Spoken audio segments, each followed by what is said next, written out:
This is the story of United Airlines Flight 2885.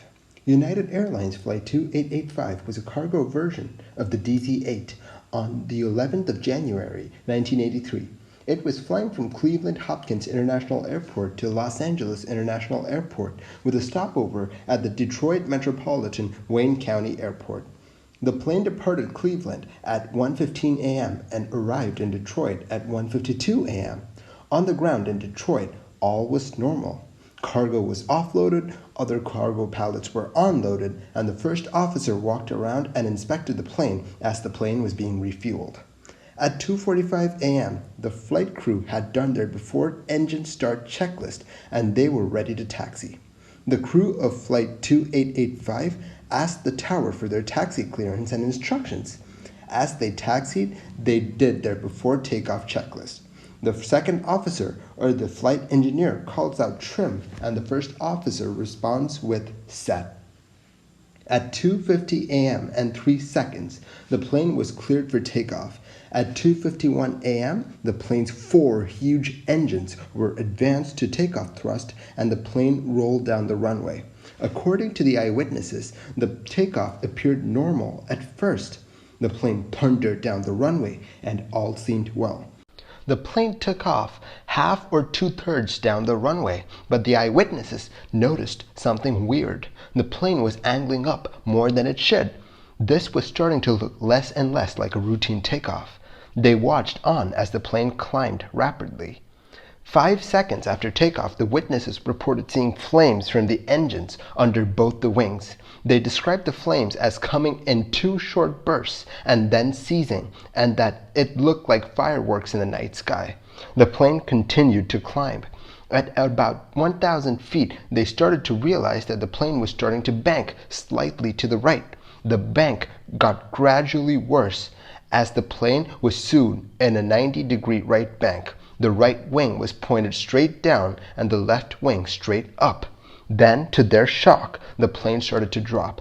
The plane was struggling to stay in the air, and then at 2:52 and 11 seconds, Flight 2885 crashed, just minutes after taking off. Unfortunately for the 3 pilots on board, the crash was fatal. No one survived. As with any crash, the CVR and the FDR were invaluable in trying to piece together what had happened. They listened to the CVR. Everything from the landing to the taxiing at Detroit is downright normal. Then, while taxiing, they hear a strange exchange on the CVR. The captain and the first officer were talking about letting the flight engineer pilot the plane during this takeoff. The flight engineer seemed to be quite surprised by this. He said, "Oh, we're going to trade now?" indicating that he was taken by surprise by the sudden decision to swap seats with the first officer. The captain was described as generous when it came to letting flight engineers fly. The captain may have influenced the decision-making of the flight engineer. The flight engineer did not have an urge to fly, and no one had even heard the flight engineer talk about wanting to fly. The flight engineer had been in the DC-8 pilot training program, and he had about 41 hours at the controls of the airplane. This is what his training records had to say about his performance. Procedural knowledge poor, tendency to over-control on takeoffs and landings, heading, altitude, and airspeed control poor. This is not looking good for the flight engineer. On the 6th of August 1979, the instructor noted that the flight engineer in his DC-8 pilot training demonstrated inconsistent bank and steep turns and inadvertent 40 to 50 degree banks. He was dropped from the DC-8 pilot program as it was doubtful that he could clear the training. The flight engineer entered first officer training for the Boeing 737. He completed the training, but the records show that he needed additional time as he was inconsistent with his maneuvers and did not plan ahead. From there, his 737 training went well. Here's a quote from the training documents. "Been on the 737 for 3 months, but is developing into a very smooth pilot. On the 29th of April 1981, the flight engineer failed an en route check on the 737. The flight engineer had 2 dot deviations on his ILS localizer and glide slope. This is how that report was summarized. His attitude could not have been better. He is a hard worker, However, he has not made normal progress in his first full year as first officer. His command ability is below average and has exhibited poor operational judgment in both IFR and VFR." End quote. On May 8, 1981, after 6 hours of simulator time, the pilot received an unsatisfactory proficiency check. After this, and after talks with United, the first officer agreed not to bid for any more flying posts with United and agreed to be a flight engineer for the rest of his career. I can't help but feel a bit saddened by this. The flight engineer seems like the kind of guy who really loved flying. I mean, he went back to pilot school multiple times, and the records show that he was a hard and genuine worker. But to be told that he's not good enough must have been heartbreaking for him. So now we know a bit about the person who'd be flying the plane out of Detroit. He knew the basics of flying, but in no way was he certified to fly the DC-8. Talking to people who had flown with a flight engineer, they say that he never expressed a desire to fly, so it's unlikely that the flight engineer was the one that was raring to fly the plane. In fact, when the flight engineer said, "Oh, we're trading now?" the surprise in his voice was unmistakable. In the cockpit, the other pilots reassured the stressed-out flight engineer. This brings up another issue in the cockpit. The person in the flying seat was unqualified for the job, and the person at the consoles was unqualified for that job. And in an environment like this, changes like this can lead to errors. With such an inexperienced pilot at the helm, we're not sure that he would have been able to take corrective action needed to save the plane. Moreover, since the takeoff was at night, he might have been a little bit disoriented due to the lack of visual cues. In short, the co-pilot was just too inexperienced to bring the plane back under control once it all went south. But why had the plane pitched up so drastically?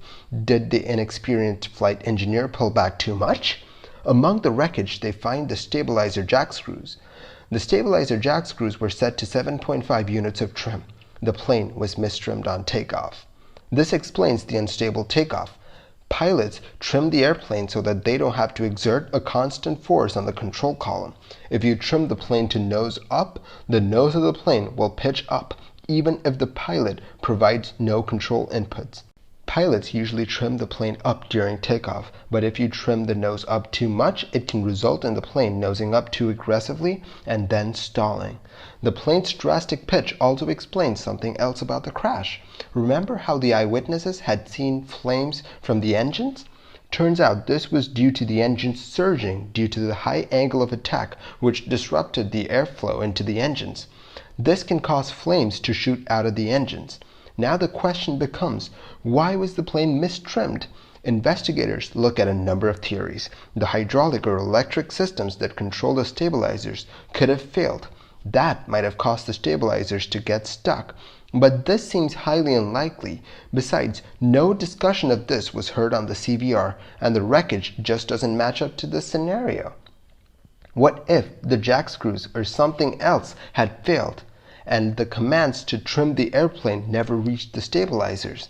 Alaska Airlines Flight 261 had a jack screw failure, and the plane was nearly uncontrollable. They tested the parts of the trim system, and they were working satisfactorily.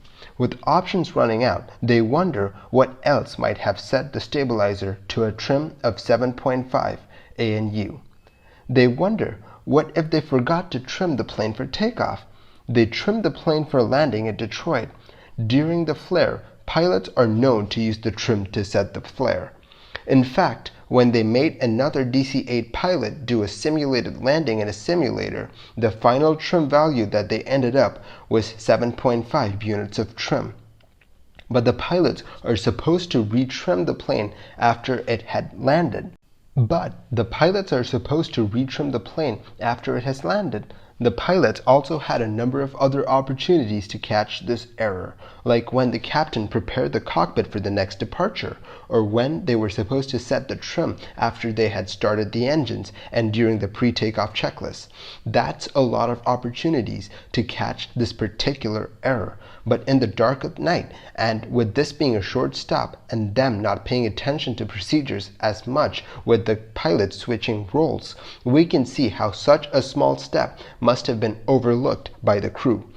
But all hope's not lost yet. The pilots could have applied downward trim right when the airplane rotated, and that would have saved the airplane. But that required the crew to react immediately. The flight engineer flying was probably too inexperienced to realize what was happening. The captain either took too long to realize what was happening or thought that the flight engineer would handle it. Either way, the captain only expressed concern 10 seconds after takeoff, that is 3 seconds before the stick shakers activated. Once the plane took off with the wrong trim setting, it was over. The flight engineer simply did not have the skills to deal with the emergency that was about to be thrown at him. A simple act by the captain to let the flight engineer fly ended up costing the crew their lives. Thank you for watching this episode of Mini Air Crash Investigation. A big thank you to Ryan Bomar for letting me use his amazing videos on my video. If you like the videos that I make, do consider liking and subscribing. It'll really help the channel grow. I'll catch you guys next time.